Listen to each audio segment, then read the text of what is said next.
Salamat o Diyos, Ikaw po ay buhay. Hindi lamang po buhay sa aming puso, sa aming isip, kundi Jesus, totoong Ikaw ay nabuhay na maguli. At dahil doon, Panginoon, pwede po kaming mamuhay ng may katagumpayan. Dumating man, Panginoon, ang unos, dumating man ang pagsubok, dumating man, Panginoon, ang tibang sakit, karamdaman, Panginoon, alam po namin na kami po'y magtatagumpay pagdating sa dulo. Dahil Ikaw, Panginoon, ang nagtagumpay na sa lahat ng mga bagay na ito.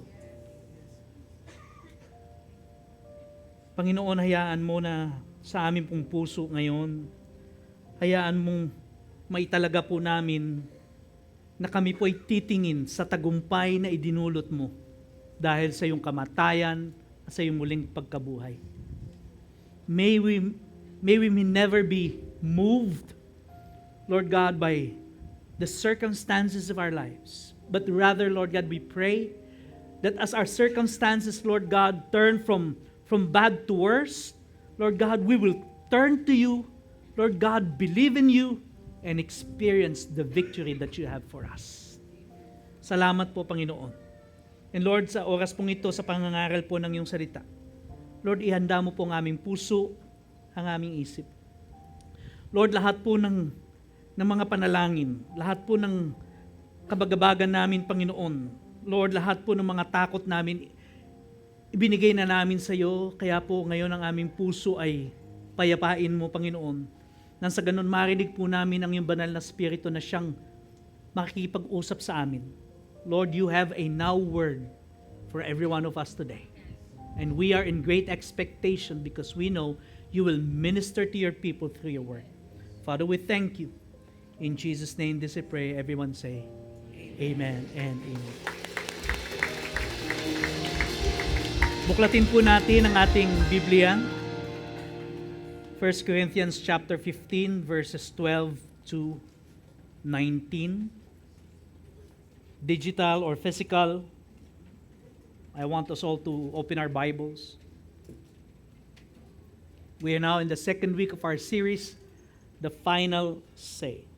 Because of the death and the resurrection of our Lord Jesus Christ, our circumstances doesn't have the last say anymore. God has the last say through the resurrection of our Lord Jesus Christ. Verse 12. Now, if Christ is proclaimed as raised from the dead, how can some of you say there's no resurrection of the dead?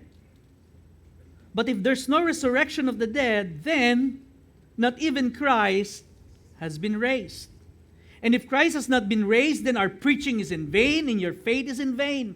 We are even found to be misrepresenting God because we testified about God that He raised Christ, whom He did not raise, if it is true that the dead are not raised.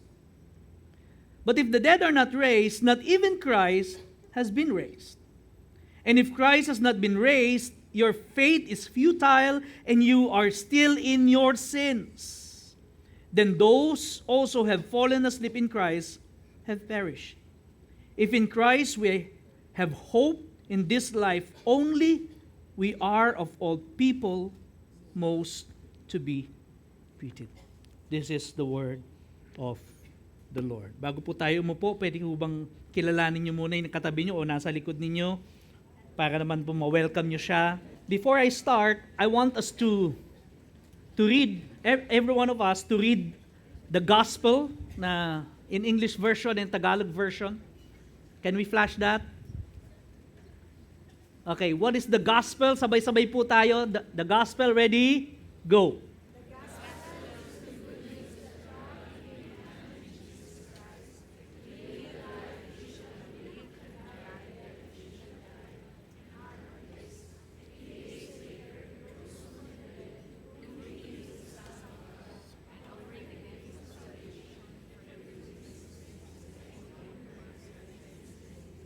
Alright. Yan po ay dinevelop po ni Pastor Rice Brooks as a summary po ng gospel. Sa Tagalog version, ito naman po, basahin din natin, 1, 2, 3.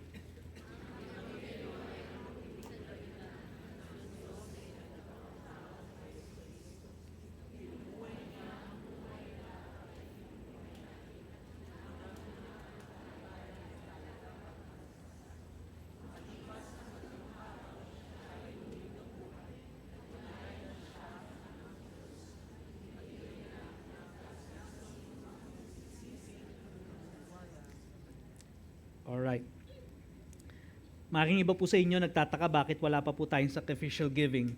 We will get our sacrificial giving later at the end. So, habang nagpipreach po ako, pwede nyo na rin pong isulat ang inyong mga prayer requests at ang inyong mga answered prayer. At kung maaari lang po sana ilinawan po ninyo para po mababasa namin talaga mabuti. Amen? Are you ready? Handa na po ba tayong makinig? Okay. Ang isang bata po makalipas pong excited na bumaba sa kotse, kinuha po niya ang kanyang plastic na pail. Ano ba sa Tagal pail? Timba. At yung kanyang plastic shovel, and he went directly to the beach. Siguro naalala nyo pa kahapon, nandun kayo And then he proceeded to create his masterpiece, a sand castle. A pail of sand would be his tower. Yung popsicle stick po, gagawin niyang mga protective wall. Barbecue stick would be his bridge. And then he would have his masterpiece, sandcastle. Doon naman po sa kabilang dako ng mundo, another man is building a sandcastle, but not on the beach, but on an office tower. His penthouse office overlooking the city is his strong tower. Yung kanyang pong investment portfolio is his impregnable wall. Siya po'y tumatawag sa telepono, meron siyang internet phone, meron siyang satellite phone, meron siyang mobile phone, meron siyang landline phone. Nakikipag-transact siya, nakikipag-close ng deal, nakikipag-bargain, nakikipag-trade, Bitcoin, stocks, futures, commodities, etc. Each phone ring is a sure profit. Yung kanyang mga relationships sa kanyang mga iba't ibang mga business people serves as a bridge in fulfilling his dreams. Subalit ang hindi niya alam, he was just building a sand castle. Mga kapatid, lahat po ng bagay sa mundong ito ay temporal in nature. Sila po'y mga kastilyong buhangin, sabi ni Basil Valdez. Pero ang mga tao po, inilalagak yung kanilang mga pangarap, yung kanilang mga pag-asa dito po sa mga kastilyong buhangin na ito as if they would last forever. But they don't. They are temporal. Sila po'y mga kastilyong buhangin. At pag dumating na po ang pagtakip silim at dumating na po ang pagtaas ng alon ng tubig, ang buhangin po na ito, ang kastilyong buhangin, ay kakainin at muling kukunin ng dagat. The other one, the boy would cry, or rather, he would not cry, but he would applaud. Okay? He would applaud the process. Pero yung nandun po sa kabilang ibayo, the man on his tower, he would fight tooth and nail para po protektahan ang isang bagay na hindi naman niya kayang panghawakan ng walang hanggan. As if his sand castle is his to keep forever. But it would be a losing battle. That's why si Pablo po, ina-admonish tayo to have a better hope. Sabi nyo nga po, better hope. Paul believed, at tayo po, lahat ng mga mananampalataya, ganun din, that there is resurrection of the dead because Jesus Christ rose from the grave. Ito po yung pinakapundasyon, ang pinaka-essential cornerstone ng pananampalataya ng Kristiyano.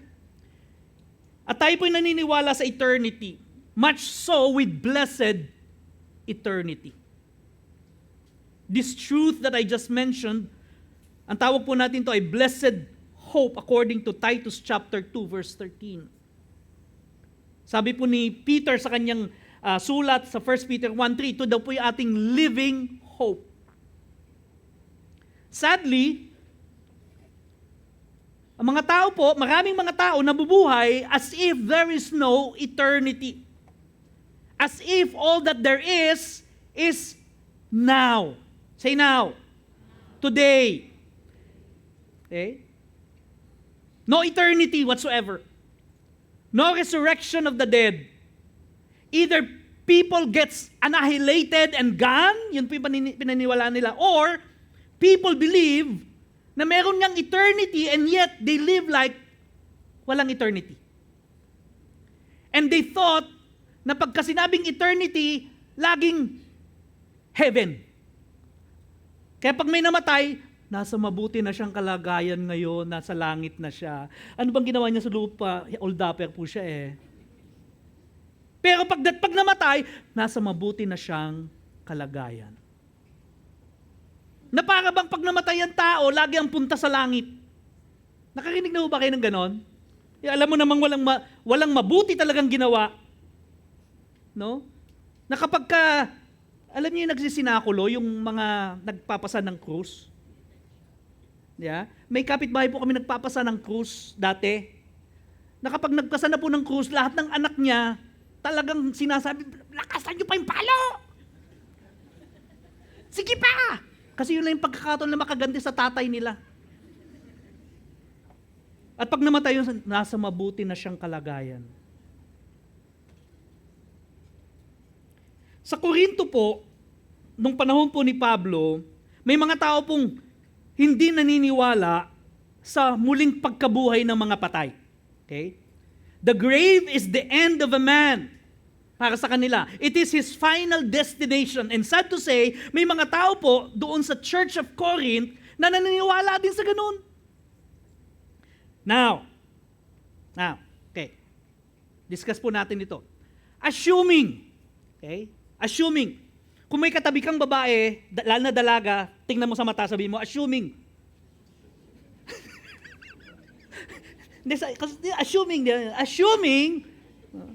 hindi ko naman sinabing pagbintangan nyo, kayo naman eh.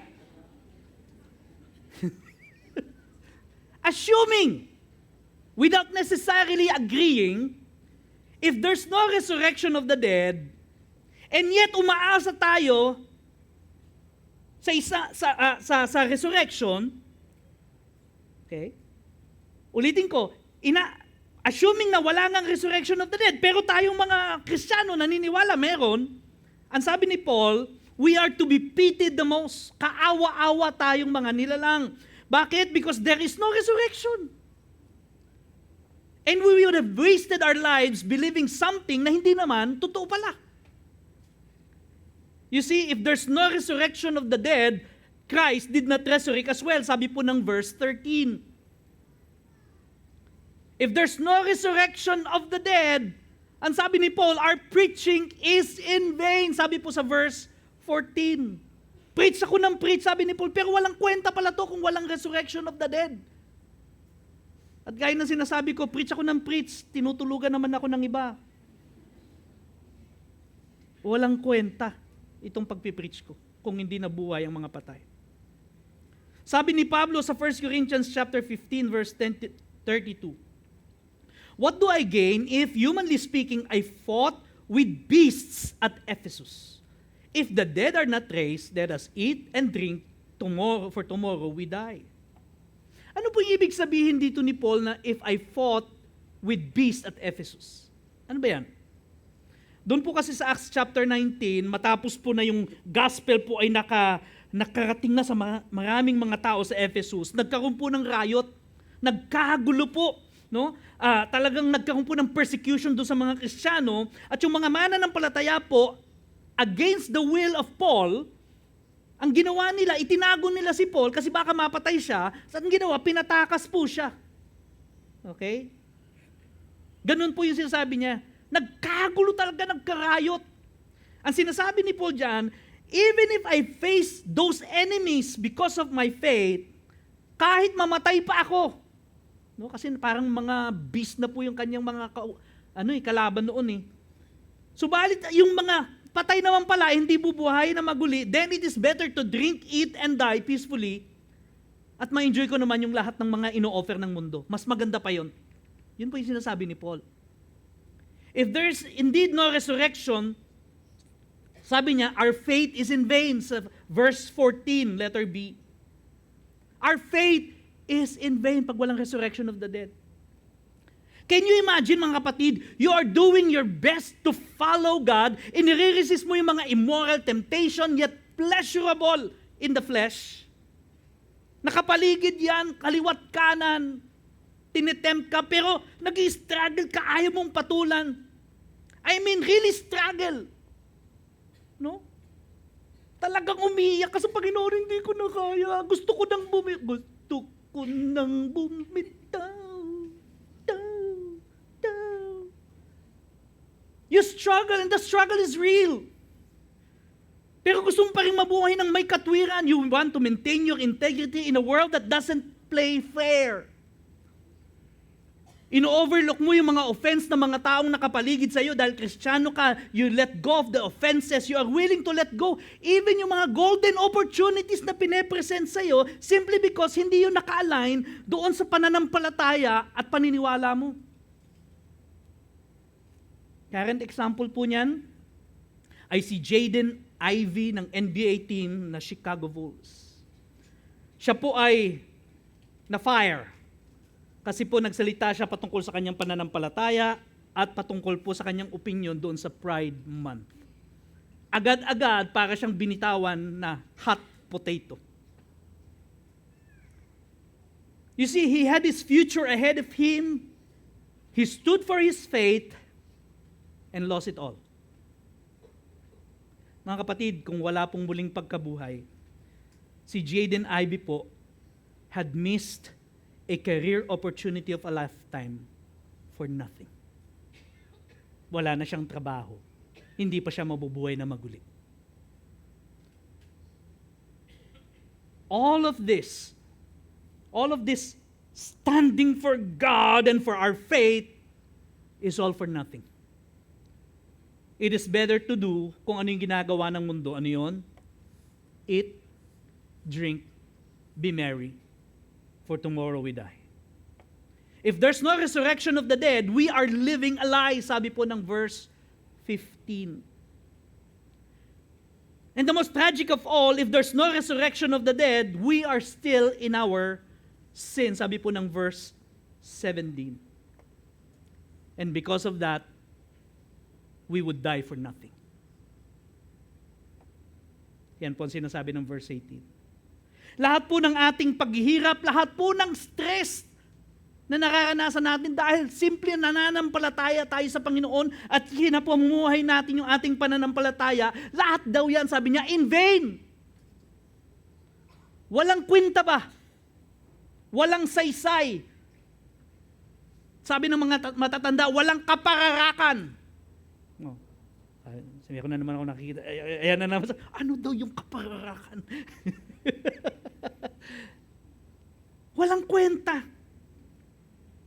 Now, on the other side of this situation, may mga ibang tao po, sila po'y nananampalataya, they put their hope in Christ, only, listen, tingin po kayo sa akin, kahit tulog, they put their hope in Christ only for this temporal world. Okay?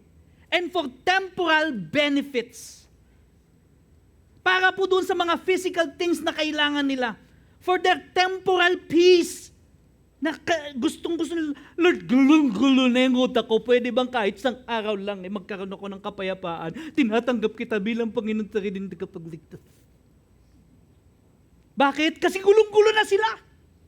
Gusto nila magkaroon ng kapayapaan kahit man lang isang saglit. Gusto nilang makaranas ng kagalingan doon sa napakahirap na sakit na kanilang nararamdaman. Yeah? May cancer ka na dito, may cancer ka pa dyan. May sakit ka dito, may sakit. Parang nag-shopping ka ng sakit. Lumalapit sila sa Panginoong Yesus because they want their problems solved by Jesus. Lord, ang laki ng problema ko. Hindi ko na alam kung anong gagawin ko. Hindi ko na alam saan ako pupunta. Lumalapit ako sa iyo. Iligtas mo ako. Pero lumalapit lang sila dahil doon sa kanilang mga problema. Yeah?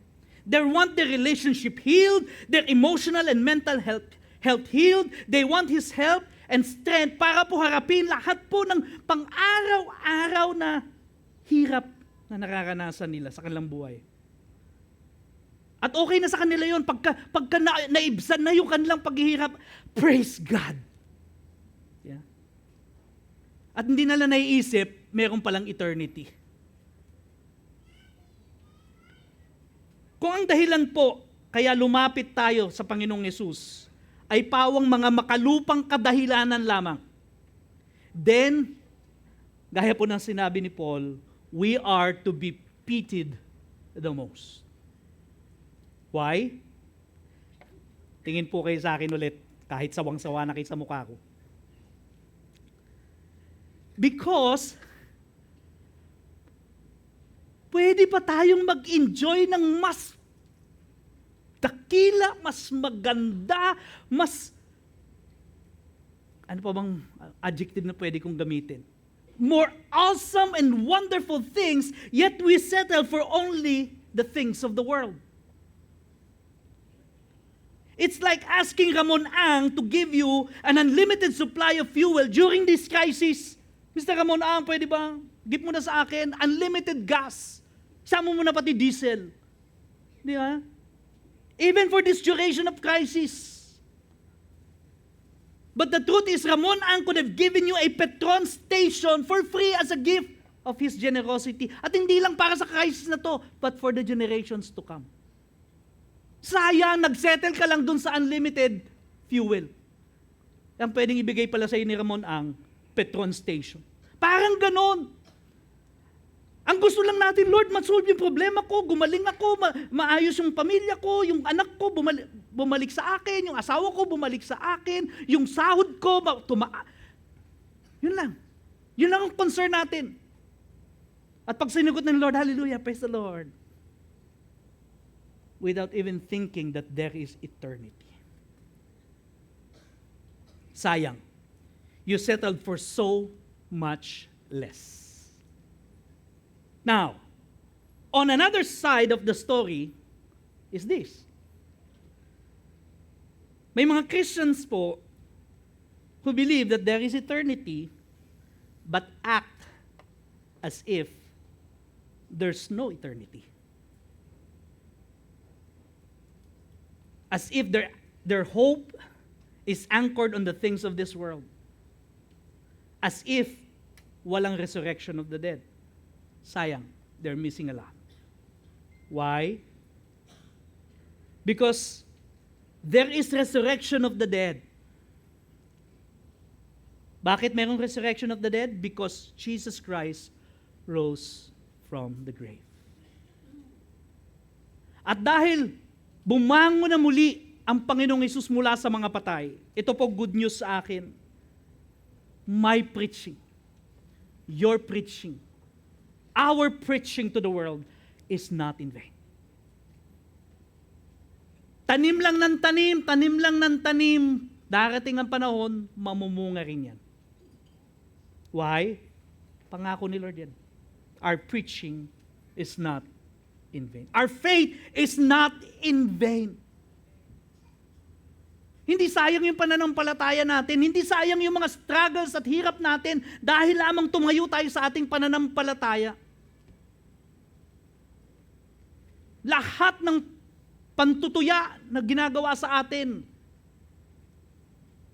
hindi baliwala yan. Our sufferings are not in vain, and most of all, we are no longer in sin. Pinatawad na yung ating mga kasalanan, malaya tayo sa kasalanan, hindi na tayo hahatulan dahil sa ating mga kasalanan. May katabi ka bang mukhang makasalanan? Mukha ng ano yan, mukha ng banal. Hindi na tayo hahatulan, mga kapatid. Our hope is real, and we are most blessed of all. Tingnan mo yung katabi mo. Sige, tingnan nyo. Pinagpalayan ni Lord.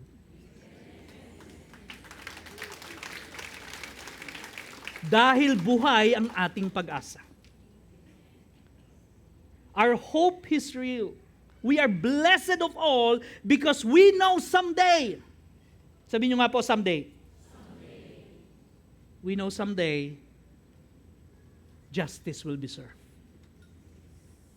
Sabi ng 2 Thessalonians chapter 1 verses 5 to 9, this is evidence of the righteous judgment of God, that you may be considered worthy of the kingdom of God for which you are also suffering, since indeed God consider it just to repay with affliction those who afflict you, and to grant relief to you who are afflicted as well as to us when the Lord Jesus revealed from heaven with his mighty angels in flaming fire, inflicting vengeance on those who do not know God and those who do not obey the gospel of our Lord Jesus.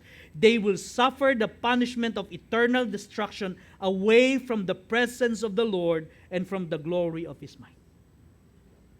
Justice will be served. Pagdating ng panahon, babangon tayo mga muli. I-welcome tayo ni Lord. Sasabihin ng Ama, well done, good and faithful servant. At dun sa mga umapay sa atin, ano mangyari sa kanila? Sila ay magiging well done.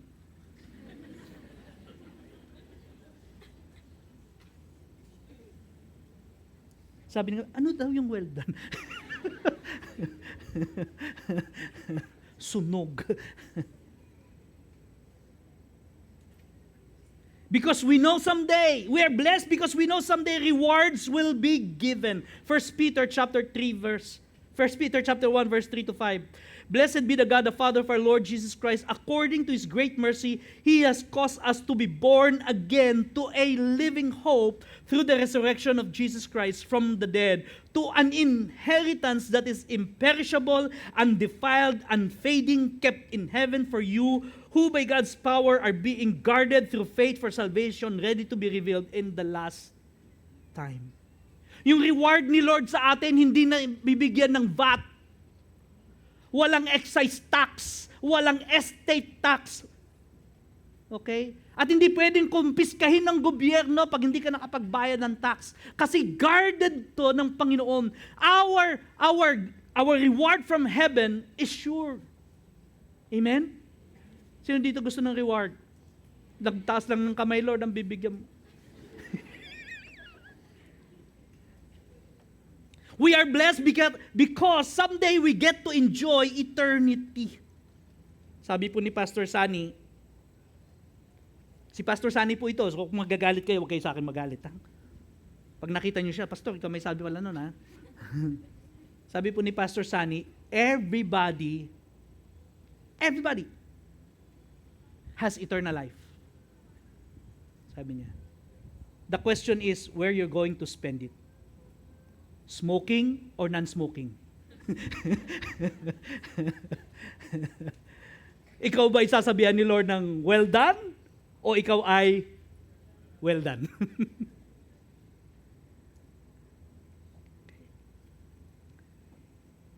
What should we do then? May I call on our worship team, please?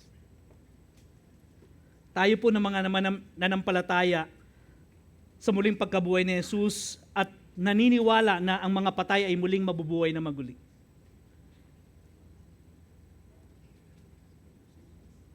Okay, let me read first. Nabasa ko na ba yung 1 Thessalonians? Basahin ko muna yung 1 Thessalonians, sayang eh. 1 Thessalonians 4:16 to 18. For the Lord himself will descend from heaven with a great command, with the voice of an archangel and with the sound of the trumpet of God, and the dead in Christ will rise first. Then we who are alive, who are left, will be caught up together with them in the clouds to meet the Lord in the air, and so we will always be with the Lord. Verse 18, therefore, encourage one another with these words. So what should we do then? Tayo mga mananampalataya. First, in the words of Paul, gaya ng sinabi po ng verse, let us encourage one another. Let us encourage one another to press on, to keep on fighting, to keep on believing, to keep on hoping. Second, In the words of Peter, sabi ni Peter, rejoice. 1 Peter chapter 1 verses 6 to 7, in this you rejoice. Though now for a little while, if necessary, you have been grieved by various trials, so that the tested genuineness of your faith, more precious than gold, that perishes though it is tested by fire, may be found to result in praise and glory and honor at the revelation of Jesus Christ. Sa gitna ng pagsubok, sa gitna ng krisis, sa gitna ng pagtirik ng ating sasakyan, sa gitna ng kawalan ng LPG, sa kawalan ng kuryente, sa paglaki ng bills, sa gitna ng emergency room na hindi natin lang paano tayo magbabayad. Sabi ni Pedro, rejoice. Dahil yung testings of our faith daw ay parang tinetest lang ng apoy at ito ay habang sinusubok, ito ay lalong kikinang. Amen? Third, and we will talk about this more sa mga darating na araw. Live a godly life. Live a godly life. Titus chapter 2, 11 to 14. For the grace of God has appeared, meaning to Jesus Christ, bringing salvation for all people, training us to renounce ungodliness and worldly passions, and to live self-controlled, upright, and godly lives in the present age, waiting for our blessed hope, the appearing of the glory of our great God and Savior Jesus Christ, who gave himself for us to redeem us from all lawlessness and to purify for himself a people for his own possession who are zealous for God, for good works. Mga kapatid, we are people of hope. Our hope is not of this world. This world will pass away. Darating po ang dapit hapon. Lalaki ang alon. At babawiin ang ating kastilyong buwangin. Subalit kagaya po ng bata na naiintindihan po ang batas ng kalikasan, pagdating ng panahon na yon, ano mangyayari? Pag unti-unti ng kinakain, binabawi muli ng alon ang ating kastilyong buhangin, tayo po ay tatayo and we will applaud the process. Habang kinakain po ng alon ang ating kastilyong buhangin, tayo po ay magagalak dahil minsan sa buhay natin, na-enjoy po natin ang isang kastilyong buhangin kahit pansamantala lang. Kahit panandalian lang. Pagkatapos po nun, hahawakan natin ang kamay ng ating Ama na naghihintay sa atin. At maririnig natin ang kanyang tinig na magsasabing, well done, good and faithful servant. Pagkatapos nun, dadalhin niya na tayo sa ating tahanan doon sa walang hanggan.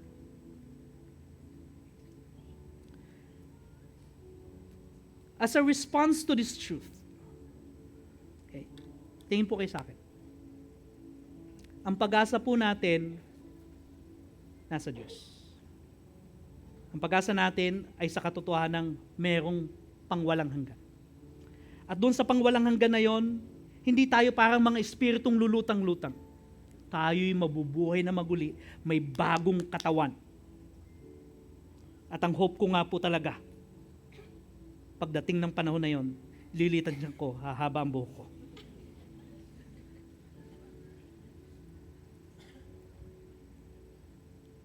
Mawawala ang mga piligis ko. Yan po ang pag-asa natin. Okay? Hindi ang mga bagay na tinatangkilik natin ngayon o yung mga bagay na pinapangarap natin na magkaroon tayo. Sana may BYD ako, sana meron akong VinFast, sana full electric, ang taas kasi ng gasolina, sana may bahay ako, kahit man lang 5-story. Wala dyan ang pag-asa natin. Bakit? Kasi lahat yan, kastilyong buhangin.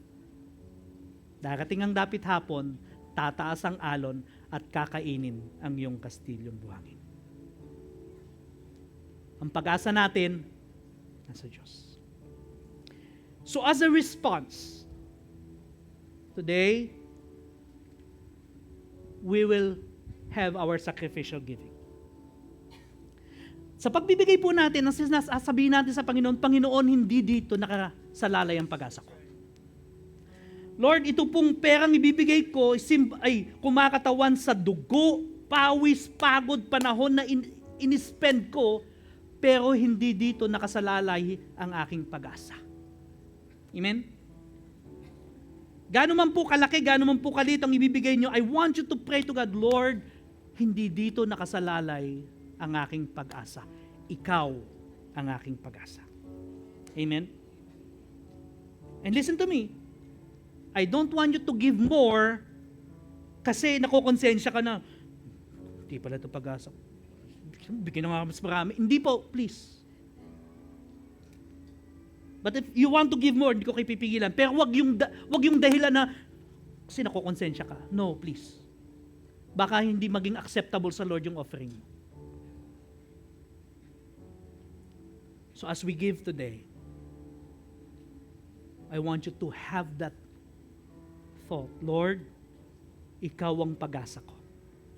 At itong ibibigay kong ito, kastilyong buhangin lang ito. Amen? I would like to call our usher please to come. And then I will pray for our offering. Pagkatapos po nun, tayo aawit, magre-rejoice sa Panginoon bago po namin kayo i-send off. Amen? Tayo manalangin. Panginoon, salamat ikaw ang aming pag-asa. Hindi ang mga bagay sa lupa. Hindi ang mga kayamanang panlupa, kagandahang panlupa. Ikaw.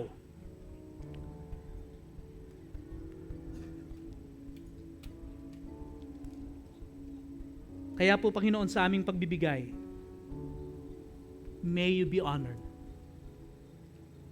And continue to strengthen our conviction, Lord God, that our hope is in you, and that someday, in a sweet by and by, with the voice of an archangel, with the sounding of the trumpet, you will appear in the clouds, together with the saints, and you will take us home and welcome us into eternity. And we long to hear your word that says, well done, good and faithful servant. Panginoon, salamat po. Let this offering be glorifying to you. In Jesus' name, amen and